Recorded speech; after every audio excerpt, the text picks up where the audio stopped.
Hello everybody and welcome to Bridal Theory. I'm Kiralee and today I'll be showing you a really fun bridal makeup look that I did on my model Calista. I hope you enjoy. So this is the look we'll be doing today, and we're going to start with a little bit of skin prep. So I like to start with micellar water just because it helps to cleanse the skin in a really gentle way, and in case your client has on too much moisturizer, it's just in the middle of the day, it's just a really nice quick refresher for the skin. Next, I'll be prepping the skin with a really lightweight hydrating gel serum.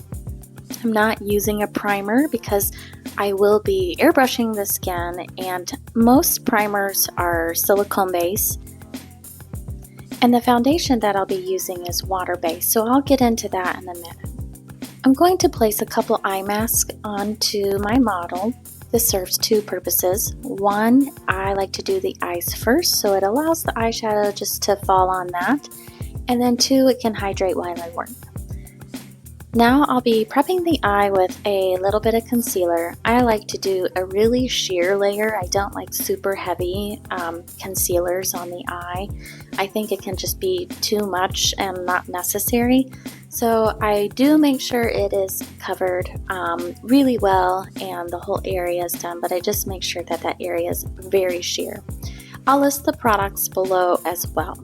Now to add a little bit of structure, I'm going into the crease with the Morphe 433, and I'm using a color from the Natural Flirt palette. I'll definitely list those below. And I just want to gradually add a little bit of color. I'm going for just a really soft bronzy eye. I really want the lids to stand out on Calista. And so I'm just blending this out. I wanted a really shimmery lid on her, and so I'm using a color from the Natasha Denona Nude palette, which I am just really loving this palette lately. I did wet my brush. This is a MAC 239, and this is one of my forever favorite brushes. I've had this brush for years. I just absolutely love it. So I'm patting that all over the lid. For her eyeliner, I wanted a really dramatic eyeliner. I'm using the Maybelline Lasting Drama Gel eyeliner, and I'm just using a really flat angle brush, the Morphe 165. And I like to have them start with their eyes open so I can get that angle just right and stand to the side, and then have her look down to continue to fill it in. I am going to keep this really, really thin at her lash line, just barely there, just a really tight line, and I will bring it down to the corners. I haven't used this liner before, but I do love gel liners. I like using a liquid liner on myself, but on other people I find it so much easier to work with a gel. It just allows me to take my time to really get the crisp line that I'm wanting and take my time with it. Now I'm going to add a little bit more of a smudging on top and a bit more definition. I'll also go into the crease a little bit more just to connect the drama of that wing liner with the crease. I love using really tiny detail brushes, and honestly I think this brush is an art brush. I actually love to buy some makeup brushes at the art store to get those really tiny detail brushes. So this is not a makeup specific brand brush, but it does help me to get that that blending that I'm wanting without using too big of a brush.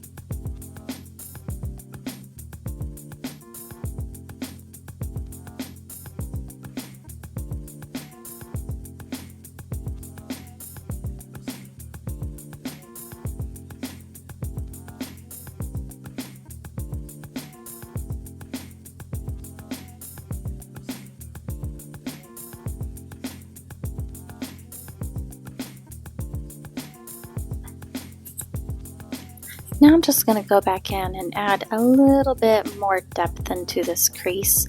Don't want it to be harsh, but I'm just wanting just a little bit more definition. In her waterline, I'm using the MAC Color Excess Full Sleeve Gel Eye Pencil. I wanted a nice and bright, but not white. I really like more cream or off-white colors in the inner eye.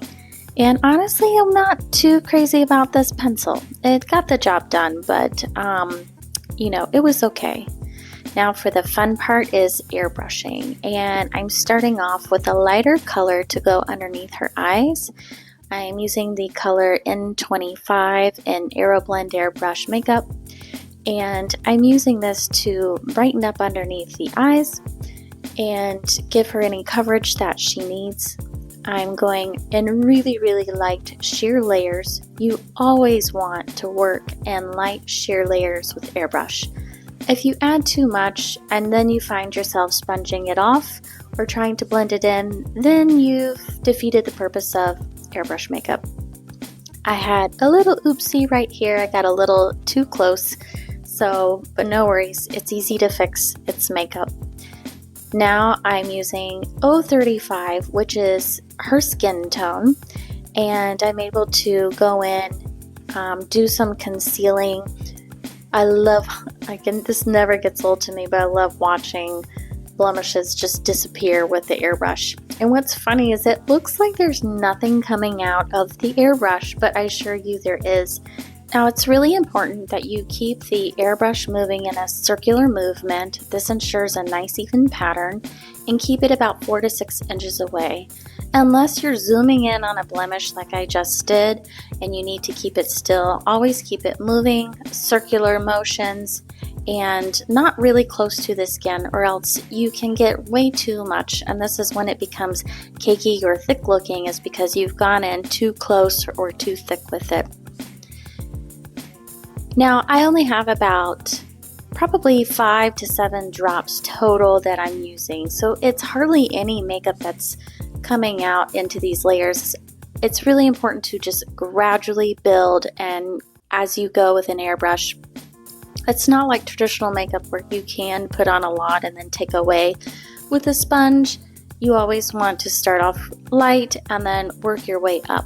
So I only have about 5 or 6 drops of foundation, and that's the really cool thing about using airbrush, is that it actually doesn't take that much makeup to get coverage. So you're able to get coverage without it looking heavy or cakey.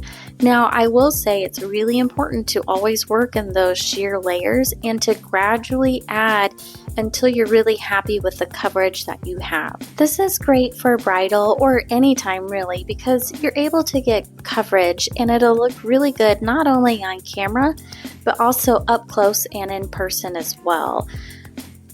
Now I'm going in with a little bit of bronzer, and I'm adding just a little bit more shape and contouring to her skin. So I'm going around the forehead, underneath the cheekbone, and just adding a little bit more warmth to her skin.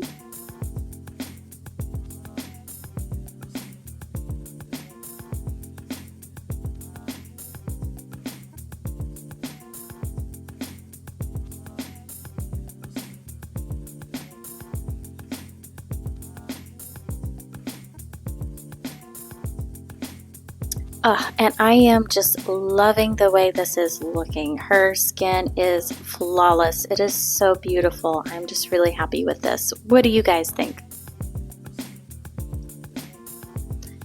So for her cheeks, I've actually mixed a couple colors. I've taken Champagne Toast Highlight,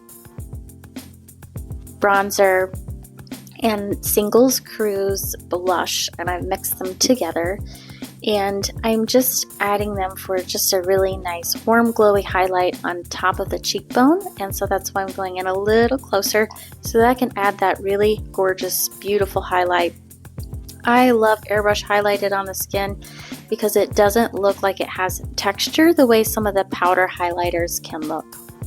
Now I always save my mascara for after I've airbrushed, because you can tend to get a little overspray on the lashes, and it just makes it so much easier to do your lashes afterwards. You notice I did pop on a pair of lashes and my hands were in the way, so I apologize. It didn't really look great on camera. It was hard to see, so I did skip that, but I did use the Ardell Demi-Wispies lashes on her.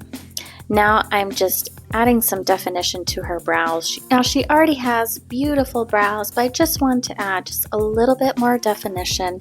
I'm using the NYX Micro Brow Pencil in Espresso, which I like because it has a tad bit of warmth to it, which she does have in her hair. And I'm just adding some individual brush marks and just brushing that through. I want a really soft look on her brow. I don't want a really harsh brow on her.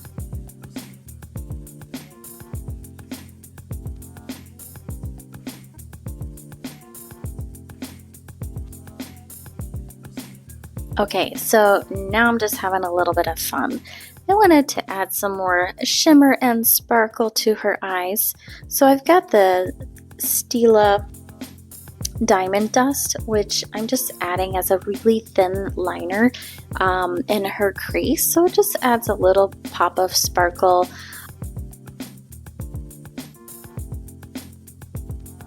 And since we're having a little bit of fun today, I did happen to get some new really tiny little rhinestones from Amazon.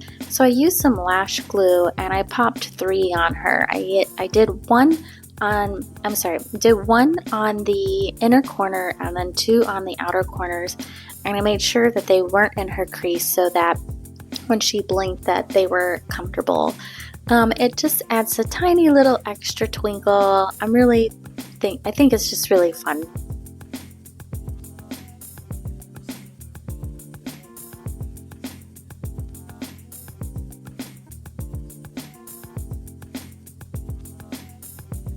For lip liner, I'm using NYX Line Loud and Global Citizen.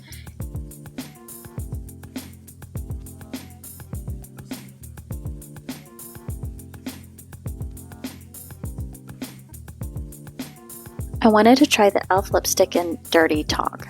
Seen several videos using this lip color, so I wanted to try it, and honestly, I like it. I think you get a lot of bang for your buck with this lipstick. And then we'll top it off with a clear gloss.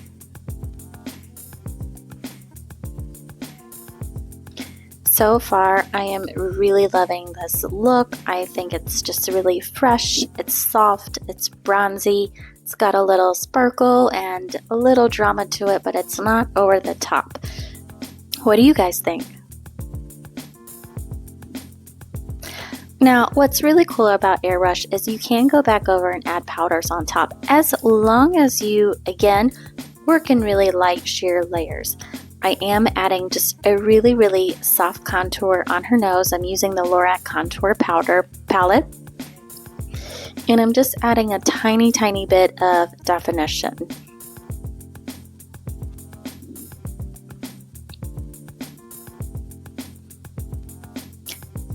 And now I'm lightly going back in and just adding a little bit more contour underneath her cheeks. Again, with the contour palette, just add a tiny bit more definition.